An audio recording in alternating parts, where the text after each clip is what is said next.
everybody, I'm Brittany Lewis. I am in Cincinnati, Ohio, right now at the Forbes Under 30 Summit, and I'm joined by Councilmember Reggie Harris. Councilmember, thank you so much for joining me. Thank you for having me. We are in Ohio, so first to start off the conversation, why is Ohio, specifically Cincinnati, a good place for entrepreneurs? So Cincinnati is an incredible place for entrepreneurs because we are a very old city that has steeped in arts and culture and history, and really in a historical context has been the epicenter of pioneering industry. Right now, currently, we are experiencing a renaissance. And so when you think about a city experiencing a renaissance, when you bring young folks who are leading in social media and podcasting and in entertainment and fashion, those are the folks that help take those cities and turn them around and create these new cultural epicenters. So Cincinnati is a place to be. We are an affordable city. We are a city that is accessible to so many different cities in the region. But we're also a city that has a legacy of generational philanthropy and industry that makes us stable, right? And so, yeah, I can go on and on and on, but this is the place to be. I want you to keep going on and on and on. So you said it's an old city, but right now we are at the Forbes Under 30 Summit. So what would draw a young entrepreneur here? So the fact that it is so steeped in a great history allows for opportunity to grow and to flourish and to change, right? That stability allows us to take risk. That stability allows us to say, hey, you want to know what? We're going to overhaul our zoning code so that we can build more housing in an already dense city. That city allows us to say, hey, you know what? We're going to bring a Major League Soccer team to our city and build a world-class stadium. That stability allows us to say, hey, we're going to go after Sundance and be one of the top 3 finalists for Sundance.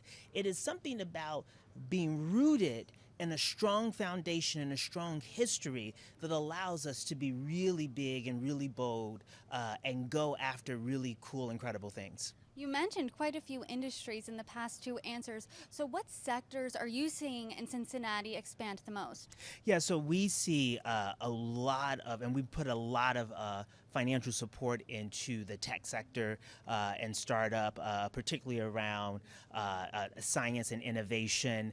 We also see a huge financial services sector, right? So people thinking about investment and money. But we also just have in general an incredible small business ecosystem, and that's anything from hospitality and food service to fashion. We know that it is a ripe environment for a small business owner to come here, and so we create a lot of resources and a pipeline for small businesses to get started here, and I'm really pleased at the variety of small businesses. Talk about that pipeline a little bit there. What red tape are you removing? What policies are you enacting to make it easier for someone to start their dream right here in Cincinnati? Public-private partnership. Listen, we at the city invest a lot of money with our friends at Ready Cincinnati, at Jobs Ohio, at the Cincinnati Chamber, and we Main Street Ventures, and we let those people who, the experts, go out and say, hey, here is how you support small businesses. Here's how you support that growth stage. Here is how you wrap your arms around businesses. And then we use public dollars. And the return on investment has been incredible, which is why we've continued to do it over and over again. We have great business incubators in our city. We have Mortar, African-American owned business incubator that is now expanding to other cities because of the success they've had in Cincinnati. We are Forbes, so obviously we love small businesses. We love new entrepreneurs. We love the movers and shakers. So what do you think is needed today to spur entrepreneurship in this country? I think that to spur entrepreneurship, folks who have the entrepreneurial spirit need to know that their country, that their state, that their city values that risk, will support them in that risk, and create opportunities for them to navigate that risk with some assurances that if they put in the effort and they live out their passion, that there are going to be supports there. I moved to Cincinnati 9 years ago as a transplant with my husband from Boston, grew up in Chicago. I didn't know anyone here. 6 years later, I got elected to Cincinnati City Council. Part of that is because this city really opened its arms and wrapped itself around me and allowed me to navigate the various sectors and industries so that I could make a name for myself to run and get elected. And I think that that same thing is also needed for small businesses, right? These assurances that you can take risk. And you've really flourished here, obviously, becoming a city council member. What's your advice to the young leaders in the audience about being a leader and being, a member of your community that, is a servant? Yeah. Servant leadership, having a very clear mission, a very clear idea of what you want to do, and having a very clear personal why. Right?